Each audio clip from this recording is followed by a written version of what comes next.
5월은 가정의 달입니다. 우리 교회는 가정의 달을 맞이해서 교회에서 특별히 무엇을 하지는 않지만 매년 청년들이 꽃을 준비해서 어른들의 가슴에 달아주는 작은 이벤트를 진행하고 있습니다. 특별히 올해는 유치부부터 중고등부까지 교회 학교의 아이들이 지난주에 열심히 꽃을 만들어서 오늘 이렇게 어른들께 달아드렸습니다. 어른들이 자녀들을 함께 양육하는 마음으로 한 마음으로 기도해 주시고 아이들에게 든든한 울타리가 되어 주셔서 감사드립니다. 그리고 아이들이 그런 어른들의 사랑에 감사하는 마음으로 꽃을 준비할 수 있도록 아이들에게 감사하는 마음을 가르쳐 주시는 우리 선생님들께도 감사드립니다. 목사님께서 지난 20년 동안 가르쳐 주신 말씀의 토대 위에 성도들이 각자의 자리에서 최선을 다해 말씀으로 살아내기 위해 노력하며 사랑을 나누는 모습에 교회의 일원으로서 늘 뿌듯함과 감사를 느끼고 있습니다. 교회 안에서 목회자는 목회자대로, 성도는 성도대로 자신의 사명과 역할을 감당해낼 때 교회가 바로 서는 것처럼 각 가정에서는 부모는 부모의 사명을, 자녀는 자녀의 사명을 감당하고 있습니다.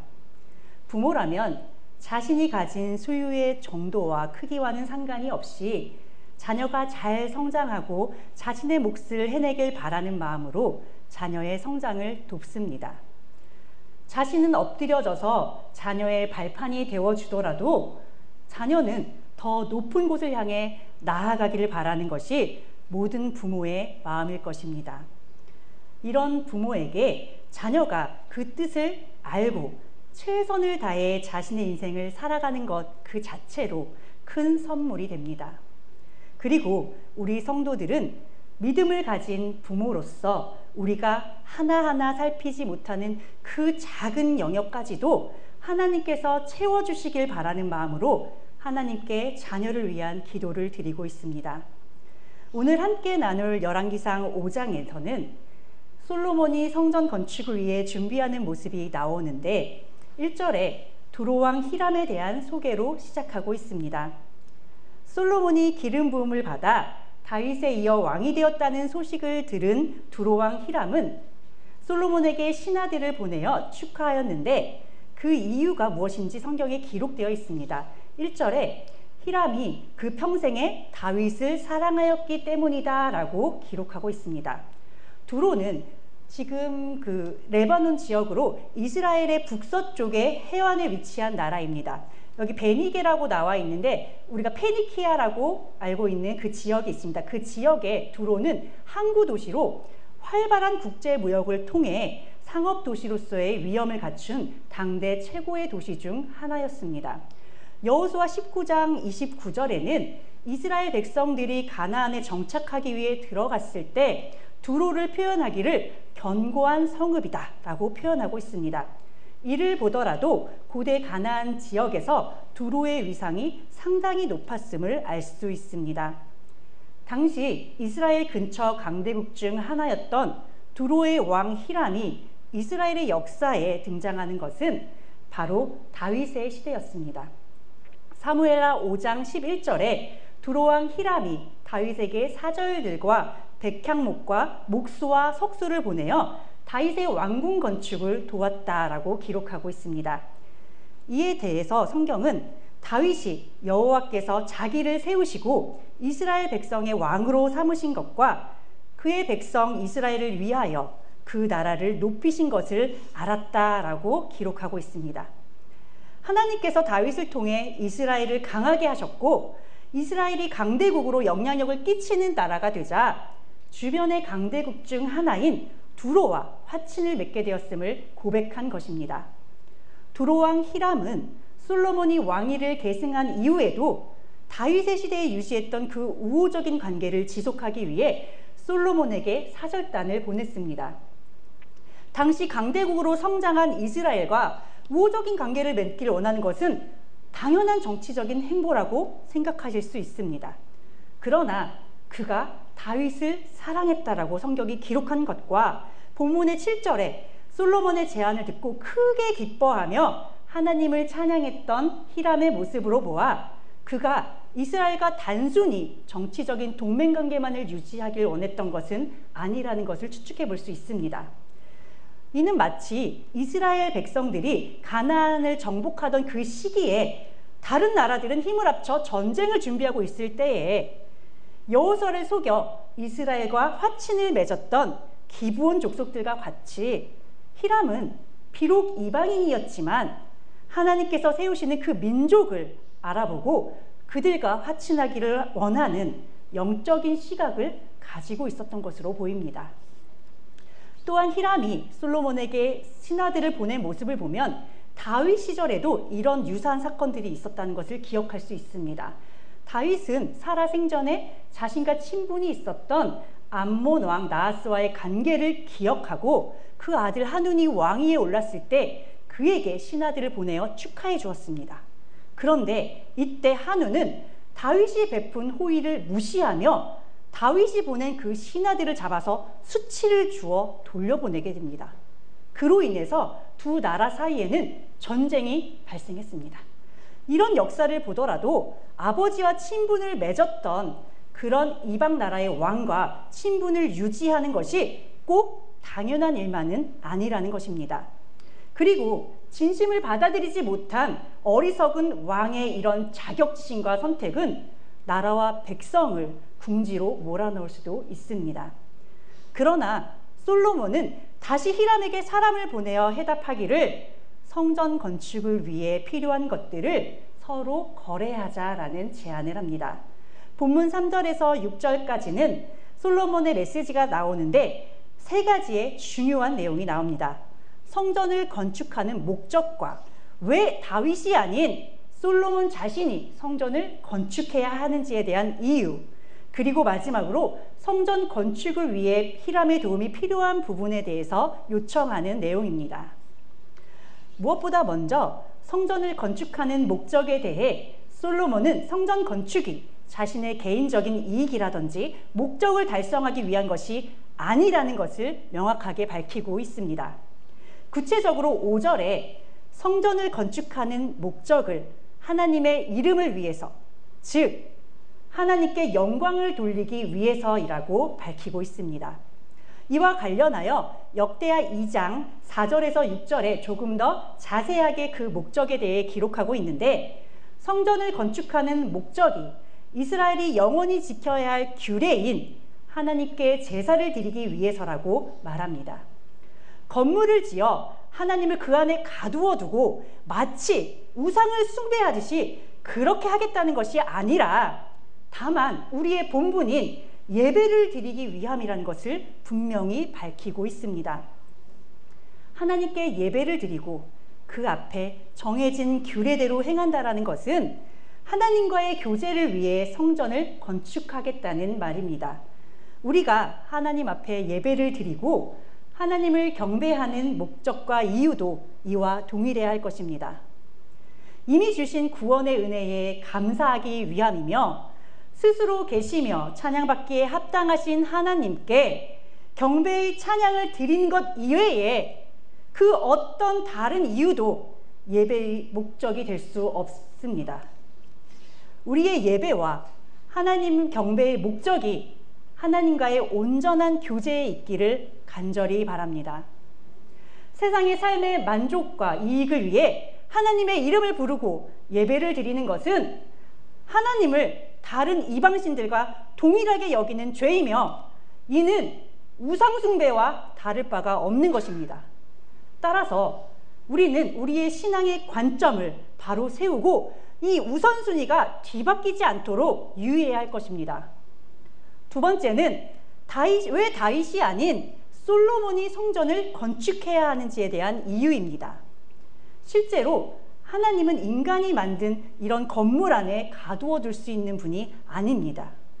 그렇기 때문에 하나님은 다윗이 하나님을 위한 집을 짓겠다라고 결심하였을 때 내가 언제 나를 위하여 백향목집을 지어달라 한 적이 있느냐라고 하시며 다윗의 결심을 거절하셨습니다. 물론 하나님께서 성전을 짓겠다는 그 다윗의 결심을 거절하신 이유는 평화의 때가 아니었기 때문입니다. 다윗은 나라를 굳건하게 세워가는 그 시기의 왕이었기 때문에 그의 통치기에는 전쟁이 끊이질 않았습니다. 그는 피를 많이 흘린 왕이었고, 따라서 그는 하나님의 성전을 짓기에 합당한 자가 아니었습니다. 그리고 말씀하시기를 한 아들이 너에게서 날 것인데 그는 평강의 사람이고 하나님께서 그로 모든 대적들로부터 평강하게 할 것이다 라고 하셨습니다. 그 아들의 이름이 솔로몬이며 하나님께서는 그 아들 생전에 평안과 안정을 이스라엘에게 줄 것이고 그가 바로 하나님을 위해 성전을 건축할 것이라고 말씀해 주시며 다윗과 언약을 세우셨습니다. 사무엘하 7장 13절, 그는 내 이름을 위하여 집을 건축할 것이요 나는 그의 나라 왕위를 영원히 견고하게 하리라. 여기에서 한 가지 짚고 넘어가고 싶은 부분은 다윗이 전쟁으로 인해 피를 많이 흘린 이유로 성전을 건축하고자 했던 다윗의 뜻을 하나님이 거절하셨다 하더라도 전쟁 행위 자체가 하나님 앞에 죄가 되는 것은 아니라는 점입니다. 다윗은 군인으로서 이스라엘의 대적들을 칼로 죽이는 것이 그가 타락한 이방인들에게 하나님의 심판의 도구로서 그의 사명을 감당해내는 그런 일이었다라는 것입니다. 따라서 우리는 이 사건을 두고 볼 때 사명이라는 관점에서 이 문제를 봐야 합니다. 다윗은 군인으로서 이방인들을 정복하여 이스라엘을 확장시키는 그런 사명을 맡았지만 성전 건축은 그에게 맡겨진 사명이 아닙니다. 만일 피를 많이 흘린 다윗에 의해 성전이 건축된다면 성전의 참된 의미는 반감될 수밖에 없습니다. 성전은 모든 이의 죄가 용서받고 하나님의 거룩한 은혜와 평강이 임재하는 장소이기 때문입니다. 따라서 성전의 참된 의미를 바로 세우기 위해서는 다윗은 성전 건축의 적임자가 될 수 없습니다. 반면 아버지 다윗의 공로 위에 평안하고 안정된 나라를 물려받았던 솔로몬은 그 땅을 지혜롭게 통치하며 대내외적으로 평강을 끼치며 왕의 사명을 감당할 수 있었습니다.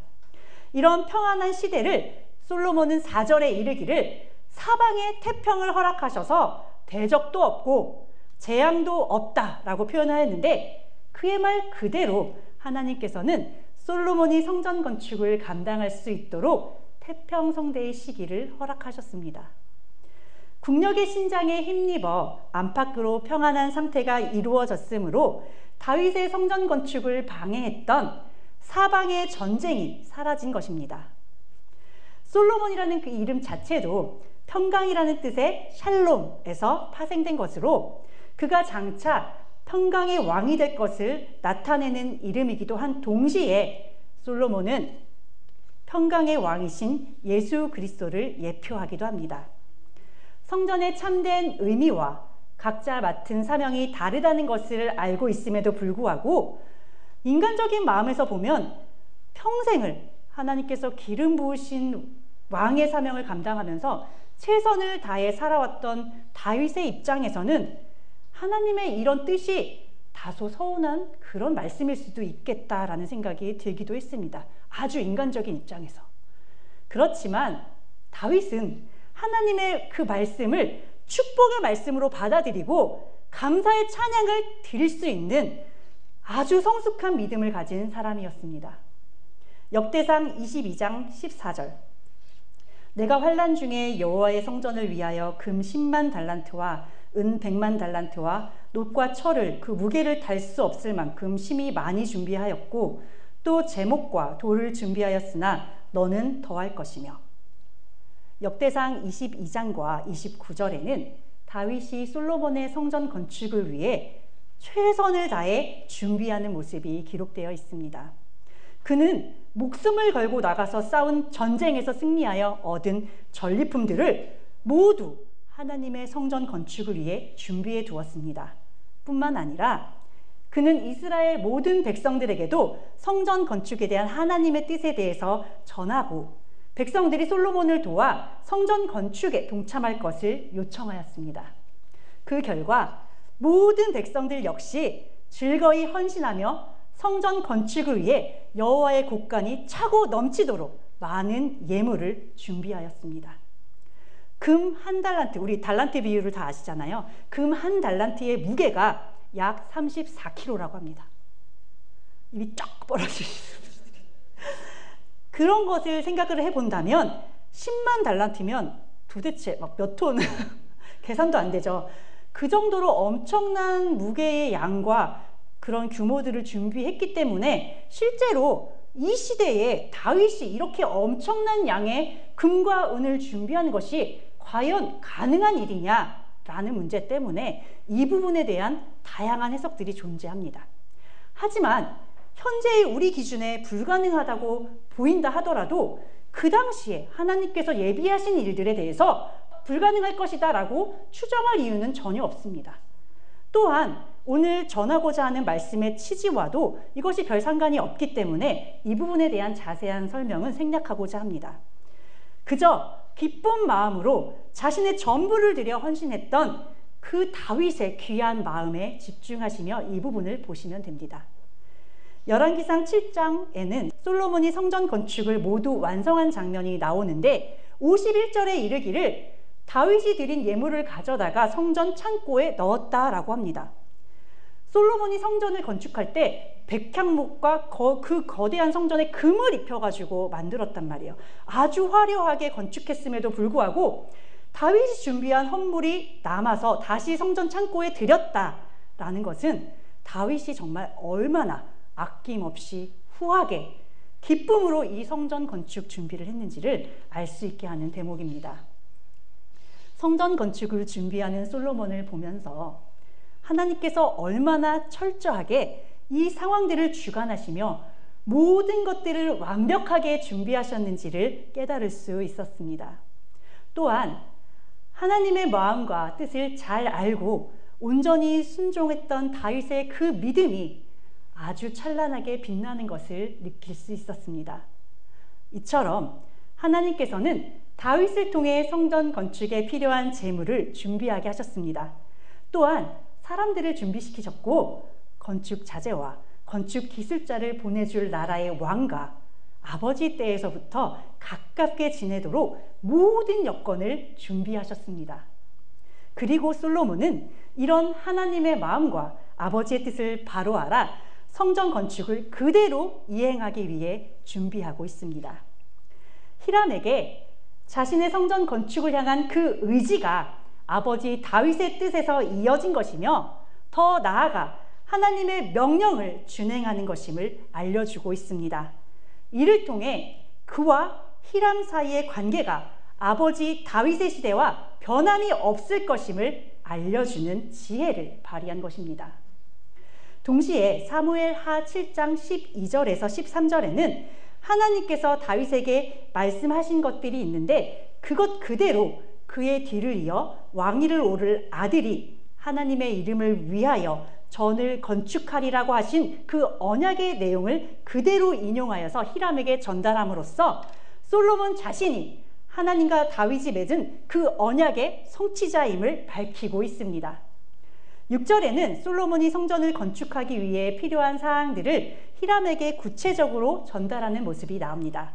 그것은 다름 아닌 레바논의 백향목과 벌목을 잘하는 히람의 종들과 솔로몬의 종들이 함께 일하는 것입니다. 시편 104편 16절에는 백향목을 하나님께서 심으신 나무다라는 기록이 있을 정도로 백향목은 나무 중 가장 크고 좋은 나무로 여겨집니다. 그림에서 보시면 여기 앞에 혹시 사람들이 보이시나요? 여기 작게 사람들이 있어요. 이 백향목은 해발 2000m 이상의 눈 덮인 고지대에서 자라는 소나무과에 속하는 나무입니다. 약 30에서 40m가량의 높이로 곱게 뻗어 자라고 그 둘레도 10m에 이른다고 합니다. 이름에서도 나타나듯이 향기가 있기 때문에 병충해도 없고 잘 썩지 않는 그런 특징이 있다고 합니다. 그러다 보니 건축 자재로는 이만한 자재가 없어요. 그래서 건축 자재로는 최상급 자재로 궁궐이라든지 성전을 짓는 데 사용했다고 합니다. 하지만 이 나무는 1년에 고작 1cm 정도밖에 크지 않는다고 해요. 그러니까 관리하고 키우는 게 굉장히 쉽지 않은 나무다라는 것을 알 수 있습니다. 적어도 300년은 자라야 목재로 사용이 가능하며 이렇게 40m까지 자라는 큰 나무는 무려 2000년 이상 자란 나무라고 합니다. 특별히 백향목을 이룰 때 그 앞에 항상 레바논의 백향목이라고 부르거든요. 그렇게 부르는 이유는 이 나무의 주산지가 레바논 산지이기 때문입니다. 지금도 백향목은 레바논의 상징으로 레바논의 국기 한가운데 백향목이 그려져 있을 정도입니다. 이스라엘에서는 자생하지 않는 백향목을 성전 건축에 사용하기 위해 솔로몬은 두로왕 히람과 우호 관계를 맺고 무역을 성사시키고자 히람에게 화답한 것입니다. 히람은 솔로몬의 말을 듣고 크게 기뻐하며 하나님을 찬양하며 기꺼이 솔로몬의 성전 건축에 동참하였습니다. 그는 나무를 베어 뗏목으로 엮어 바다에 띄워서 이스라엘 해변까지 운반하게 하고 그곳에서부터 성전을 짓는 곳까지 운반하도록 도왔으며 돌을 뜨고 다듬는 기술자를 보내 성전 건축을 위한 모든 일들을 도왔습니다. 그림에서도 보시면 이렇게 나무를 잘라서 뗏목을 엮어서 보낸 거예요. 자, 성전 건축에 필요한 제목과 기술자들을 솔로몬이 원하는 대로 보내주는 대신에 그 대가로 히람이 요구했던 것은 그의 궁정을 위한 식량이었습니다. 솔로몬이 히람에게 주었던 식량의 양은 매년 밀 2만 고루와 맑은 기름 20고루였습니다. 지난 시간에 우리가 솔로몬의 왕궁에서 하루에 소비되는 식량에 대해서 배웠었는데 고운 밀가루 30고루, 거친 밀가루 60고루, 총 90고루라고 했잖아요. 이 30고루를 1년 단위로 계산을 해보면 약 1만 고루예요. 그러니까 이렇게 비교해보면 히람이 요구한 그 식량의 양은 결코 적지 않았다라는 것을 알 수 있습니다. 솔로몬이 자신의 궁정에 필요했던 식량의 버금가는 양의 식량을 매년 히람에게 이렇게 공급하였던 것을 보면 솔로몬 시대에 얼마나 많은 풍요를 누리고 있었는지를 다시 한번 확인할 수 있습니다. 열왕기상 5장 12절 여호와께서 그의 말씀대로 솔로몬에게 지혜를 주신 고로 히람과 솔로몬이 친목하여 두 사람이 함께 약조를 맺었더라. 성경은 솔로몬이 성전 건축에 필요한 것들을 얻기 위해 두로왕 히람과의 계약을 잘 맺고 좋은 관계를 유지한 것에 대해 하나님께서 솔로몬에게 주신 지혜의 결과다라고 기록하고 있습니다. 하나님께서는 솔로몬 개인과 한 언약뿐만 아니라 다윗과 맺은 언약, 더 나아가서는 이스라엘 백성과 맺은 언약을 충실히 성취해 나가고 계심을 보여주는 것입니다. 이제 두로왕 히람과 우호적인 계약을 맺고 성전 건축에 필요한 제목을 확보한 솔로몬은 본격적으로 역군을 일으키고 성전 준비를 위해 박차를 가합니다. 솔로몬이 일으킨 역군의 수는 이스라엘 백성 3만 명과 이스라엘에 거주하고 있던 이방인들 15만 명이었습니다. 이스라엘 백성들로 이루어진 역군 3만 명은 이방인들로 구성되었던 진군 7만 명과 돌뜨는 자 8만 명과는 구별이 됩니다. 이들은 감독 아도니람의 지휘 아래 10,000명씩 한 달에 한 번씩 번갈아 레바논으로 가서 히람의 일꾼들을 도와서 벌목하는 일을 했던 것으로 보입니다. 요즘 시대로 보면 3교대라고 할 수 있죠. 한 달씩 3교대로 일을 하면서 나머지 2달은 집에서 자유롭게 자신의 일들을 할 수 있었습니다. 솔로몬이 이들을 한 달에 1만 명씩 번갈아서 일을 시킨 것에서도 우리는 그의 지혜를 엿볼 수 있습니다. 이들이 1년 중에 8개월간은 자신의 생업과 가사를 돌볼 수 있게 함으로써 노동의 효율성을 높일 수 있는 동시에 이스라엘의 일상 경제가 무너지지 않도록 할 수 있는 효과가 있으며 백성들이 자신의 가정을 돌볼 수도 있습니다. 이들과는 대조적으로 짐꾼과 돌뜨는 자는 이방인들로 이루어져 있습니다. 이들은 이스라엘 땅에 남아 있었던 가나안 사람들로 이들에 대해서는 열왕기상 9장 21절에 특별히 노예 역군이다 이렇게 지칭하고 있어요. 따라서 이스라엘 백성으로 구성된 역군과는 좀 다릅니다. 짐꾼들의 임무는 벌목한 나무나 뜬 돌을 성전 건축 장소까지 운반하는 일이었습니다. 앞서 보셨던 백향목을 운반한 그 경로를 다시 한번 보시면 히람이 백향목을 운반한 장소는 이스라엘의 요빠라는 항구였습니다. 이 요빠에서 예루살렘까지의 거리는 약 65km 정도로 실상 백향목을 뗏목으로 만들어서 운반했던 해상 경로가 2배 정도 더 길어요. 그렇지만 이때는 해류를 타고 내려오기 때문에 그것보다 이 육로로 백향목을 운반하는 이 경로가 훨씬 더 고단한 여정이었다라는 것을 추측해 볼 수 있습니다.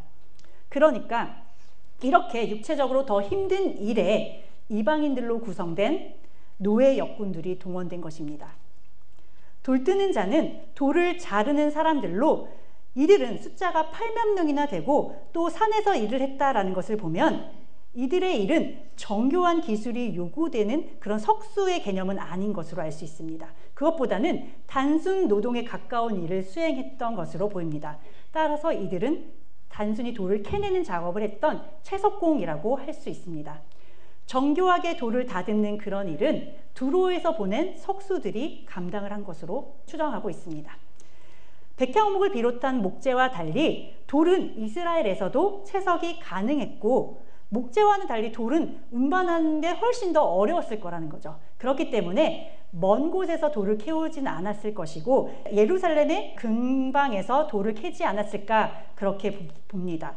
그런데 놀랍게도 고고학적 발굴 결과 예루살렘 성 안반 그 깊이 200여 미터의 폭 40m 크기의 지하 동굴이 발견되었는데 이것이 솔로몬 왕이 성전을 건축할 때 석재를 떠내며 생긴 굴이라고 전해져서 솔로몬의 채석장이라고 부른다고 합니다. 솔로몬은 이들에게 명령해서 크고 귀한 돌을 떠다가 다듬어서 성전의 기초석으로 놓았습니다. 이어지는 6장과 7장의 내용을 종합해보면 이 기초석은 8규빗 또는 10규빗 정도의 크기였다고 합니다. 정방형 돌이었다고 해요. 그러니까 이거를 지금의 미터로 환산을 해보면 4m 내지는 5m짜리의 큰 돌이고 하나하나 빈틈없이 꼭 맞아 들어가도록 채석장에서 이걸 다 다듬어서 오는 거예요. 그래서 성전을 건축하는 그 성전 건축 현장에서는 이렇게 돌을 이렇게 망치질하는 이런 소리가 들리지 않았다고 합니다. 그래서 다 다듬어져서 성전 건축 장소로 이 돌이 옮겨졌다는 것을 알 수 있습니다.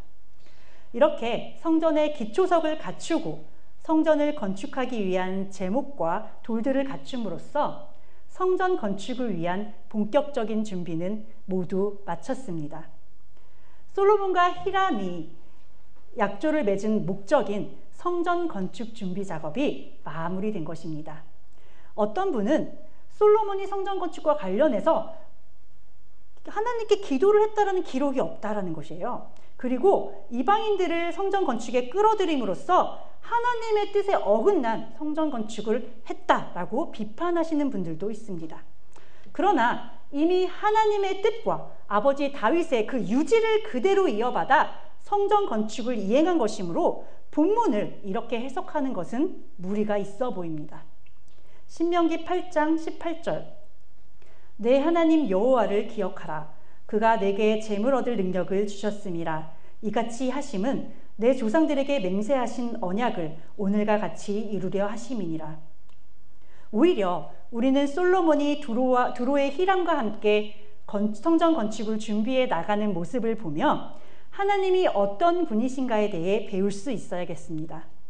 하나님은 온 우주를 말씀으로 창조하신 창조주이시며 스스로 계신 분임에도 불구하고 피조물인 인간과 맺으신 그 언약을 그 말씀을 신실하게 지키시고 성취하시기 위해 역사하시는 분이십니다. 다윗을 모든 전쟁에서 승리하게 하시며 전리품을 얻어 성전 건축을 준비하게 하신 분도 하나님이고 그를 통해 이스라엘을 대적하는 자들을 이스라엘 통치하에 두시는 분도 하나님이시며 성전 건축이 가능하도록 이스라엘에 평화를 주시는 분도 하나님이십니다. 다윗과 솔로몬, 이방인인 히람에게까지도 각자에게 합당한 사명을 주시며 그들이 사명을 감당할 수 있도록 친히 도우시며 역사를 주관하시는 그 하나님을 보시길 바랍니다. 더 놀랍고 감사한 것은 하나님의 역사를, 그 뜻을 잘 알고 순종하는 사람들을 통해 이뤄가신다는 것입니다. 다윗은 하나님의 뜻을 이해하고 그 뜻에 굴복하며 기쁨으로 자신에게 허락된 사명을 감당하였고, 하나님의 뜻이 아들을 통해 성취되도록 최선을 다해 도왔습니다. 비록 솔로몬이 하나님께서 주신 지혜로 히람과 약조를 맺기도 했고 역군을 일으키며 성전 건축을 이행했다고는 하지만, 아무리 보아도 성전 건축의 역사에서 그가 한 일이 그렇게 많아 보이지는 않습니다. 그럼에도 불구하고 그는 평강의 왕으로 오실 예수 그리스도를 예표하며 성전 건축이라는 하나님의 사명을 감당해내는 참으로 귀한 축복의 자리에 앉았습니다.